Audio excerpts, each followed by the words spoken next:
Demolition gone wrong. A long-standing water tower in Independence now fell just feet away from a home's front porch. Our cameras and crew were there and they caught that collapse Tuesday morning.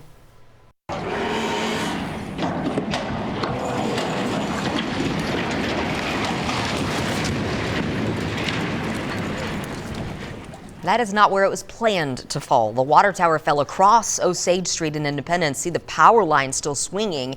It did knock out power for some of the homes. So KSHB 41 News reporter Claire Bradshaw was live right there from that perspective that you just saw when the tower fell. Claire, you were also standing next to someone from the city at that point. Wasn't there someone from the city nearby you watching this all play out?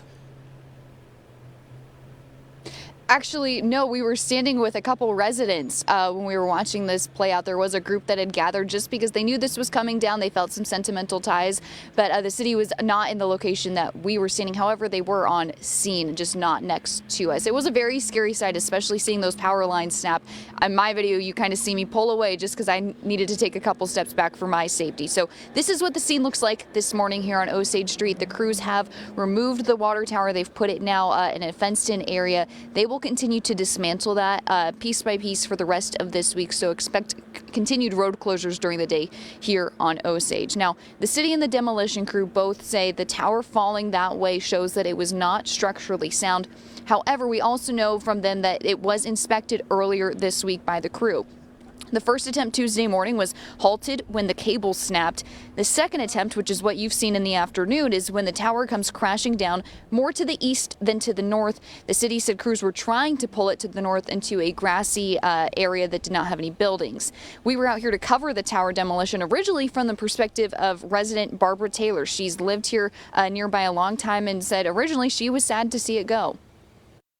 Well, I was expecting it just to come down, and it would just kind of be a loss for me. It's a blank spot in the sky.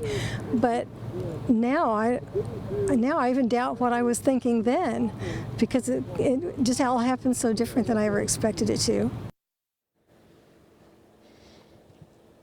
So this rusty hole you're seeing, that is part of the water tower. That just shows its age overall. The city said this is now on the contractor, so the contractor is insured. It will continue to handle cleanup along with covering what they said they expect to be minimal costs. We're going to continue to follow up on this story from the city perspective, from the contractor's perspective, and continuing to gather voices from people impacted in this area. Back to you guys. Claire, you mentioned the rust. You can see that it was older. Why was this tower coming down in the first place? How old was this, by the way? Do we know?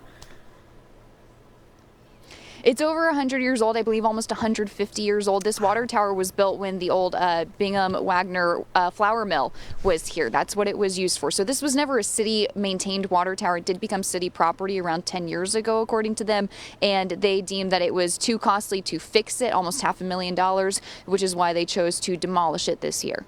More than 100 years old. Almost 150. Claire, thank you very much.